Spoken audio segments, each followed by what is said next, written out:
persepsi kalau art itu sesuatu yang rumit, yang kompleks, yang banyak ini-itunya. Dan orang akan bilang, oh kalau udah art, pusing lah, nggak ngerti gitu.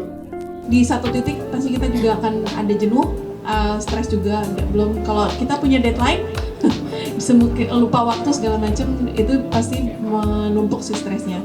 Art ini adalah untuk nge-break itu sebentar, nge-break rutin, untuk kayak nge-refresh lagi. Jadi pada saat balik lagi udah siap untuk menghadapi apapun yang harus diselesaikan. Itu yang kita ingin sampaikan, kita ingin sosialisasikan di Smart Art School. Ketika misalnya pembiasaan terhadap seni, terus kemudian eksplorasi bahan material, ekspresi menceritakan ekspresi diri diabadikan dalam karya, saya pikir itu terasa sih. Dan ada loh lewat maksudnya lembaga kayak Semata ini, orang-orang yang berpotensi tuh dikenalkan lebih early gitu, lebih awal dengan kesenian gitu. Setelah udah besar, jadi kita sering diskusi, ternyata seni dan khususnya Semata nggak melulu hanya menggambar gitu buat dia.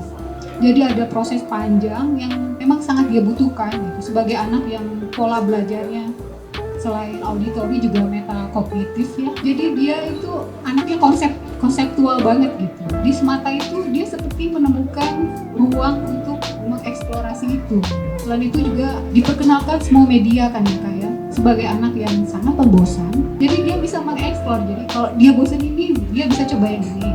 Terus sampai kayaknya nggak habis-habisnya gitu. Saya kalau di Semata dari anak kecil sampai seniman-seniman hebat seperti Karyo, dia perlu itu gitu.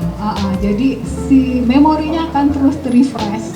Makanya itu yang bikin dia bertahan ya di Semata.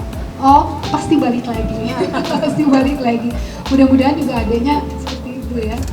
Gitu ya. Pertama kali ikut itu buat saya pengalaman yang berharga. Karena dari kakak-kakaknya, Kak Omen dengan Kak Suni. Kak Suni itu tegas. Pas kelihatan anak saya kehilangan barang, oleh Kak Suni dimarahi. Dan itu buat saya dan istri saya menjadi hal yang poin yang penting buat saya. Karena ternyata Semata ini tidak mengajarkan hanya art semata, tapi disiplin. Satu hal yang saya lihat selama 7 tahun menitipkan anak saya adalah sayang. Kalau saya pikir nggak bisa digantikan di tempat lain. Sayang sama anak saya.